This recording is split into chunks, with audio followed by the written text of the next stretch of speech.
Magandang araw mga kamote. Welcome sa Kamote Recap. Nagsimula ang pelikula habang nakikipagharutan si Ivan Weber, isang arkitekto, sa kanyang asawang si Karen sa kama sa Father's Day. Ang kanilang mga anak na sina Jake at Lisa ay pumasok sa silid na may dalang cake para kay Ivan.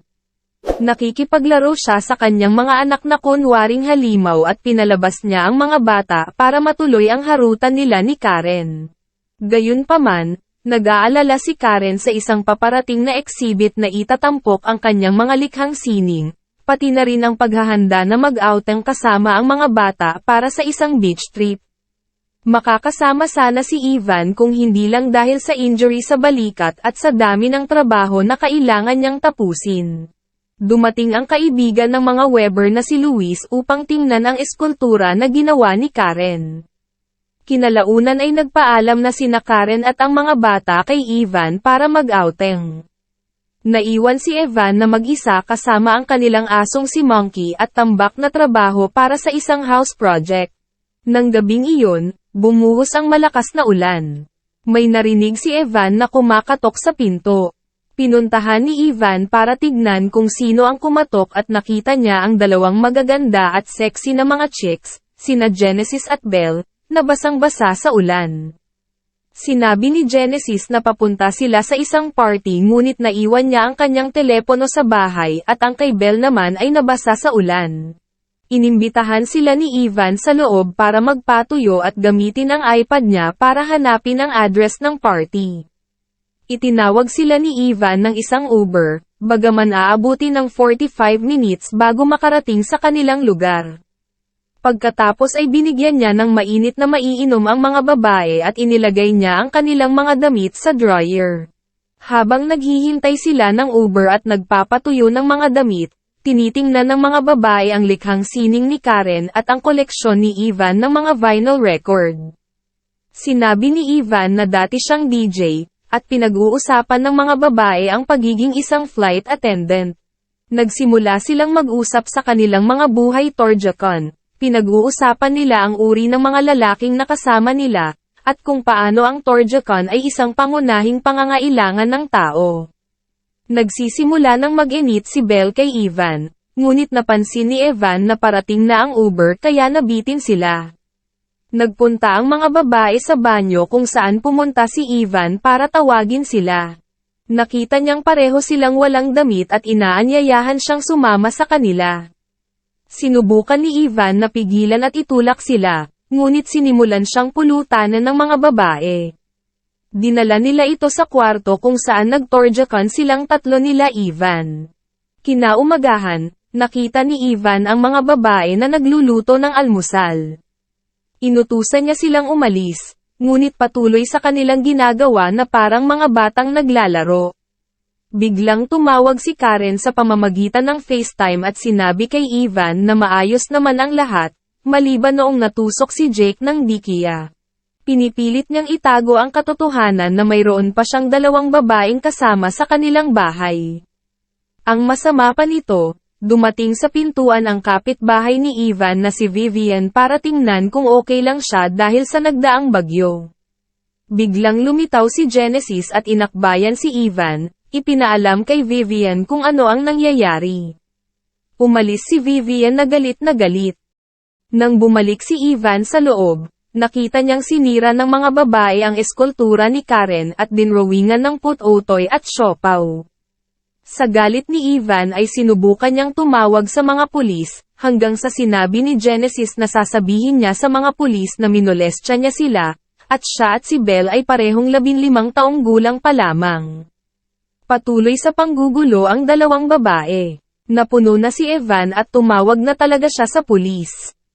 Sinabi niya na may akyat bahay gang na nakapasok sa kanila, pinatay ni Genesis ang tawag at sinabi sa kanya na iuwi na lang sila. Dinala niya sila sa harap ng isang bahay na sinasabi nilang bahay nila pero hindi naman talaga, at umalis na si Ivan pabalik sa kanila. Sila Genesis at Belle naman ay lumayo sa bahay at pumunta sa isang palaruan. Naglinis si Ivan ng mga kalat na iniwan ng dalawa at bumalik sa kanyang trabaho.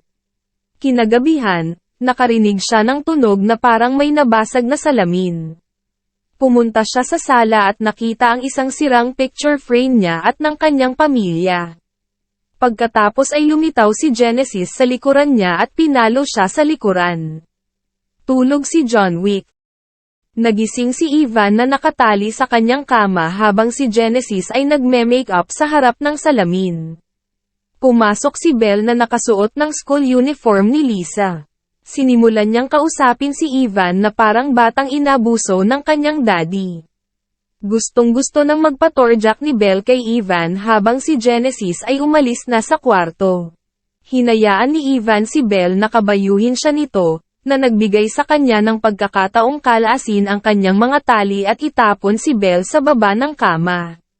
Tumakbo siya upang hanapin si Genesis. Ngunit sinaksak siya nito sa kanyang sugat sa balikat gamit ang isang tinidor at piniyahit niya ito, na nagpahina lalo kay Ivan. Itinali ng mga babae si Ivan sa isang upuan gamit ang electrical cord at nilagyan siya ng headphones bilang bahagi ng kanilang kakaibang game show type ng torture. Kung sasagutin ni Ivan ang isang tanong at hindi nagustuhan ni Genesis ang sagot niya, magpapatugtog siya ng malakas at sobrang nakakabinging tunog sa mga tainga ni Ivan. Samantala, dumating si Luis sa labas ng bahay at nag-doorbell para makolekta niya ang eskultura ni Karen. Pinagbuksan siya ni Genesis at nagpanggap siya bilang pamangkin ni Ivan kasama si Belle bilang kaibigan niya na kunwari gumagawa sila ng music video. Narinig ni Luis si Ivan na nag-iingay at tumakbo para tulungan siya. Inalis niya ang pasak sa bibig ni Ivan pero di siya napakawalan dahil tumakbo siya palabas nang makarinig siya ng mas maraming ingay. Sinisira nila Genesis at Belle ang eskultura ni Karen habang nagsisisigaw si Luis sa pagpapanik. Dahil dito, inatake si Luis ng hika, habang kinuha naman ni Genesis ang kanyang inhaler. Inihagis nila ito pabalik-balik habang sinusubukan ni Luis na saluhin ito, ngunit nadulas siya at tumama ang kanyang ulo sa semento, kaya siya ay nadeds. Binalot ng mga babae ang katawan ni Luis sa papel at itinago siya sa loob ng van. Habang ipinagpapatuloy nila ang kanilang palabas sa laro, sa wakas ay sumabog si Ivan sa galit at hiniling na malaman kung ano ang mapapala nila sa plano nilang pagpatay sa kanya. Balak nilang tapusin si Ivan sa madaling araw. Tinutuya nila si Ivan gamit ang boses na kunwaring halimaw na katulad ng ginawa niya sa kanyang mga anak, ibig sabihin, palihim nilang minamatyagan si Ivan dati pa. Pagkatapos ay patuloy na nanira, nanggulo at naglaro ang mga babae sa loob ng bahay. Habang naglalaro, aksidenteng nabasag nila ang lalagyan ng nakatagong baril ni Evan.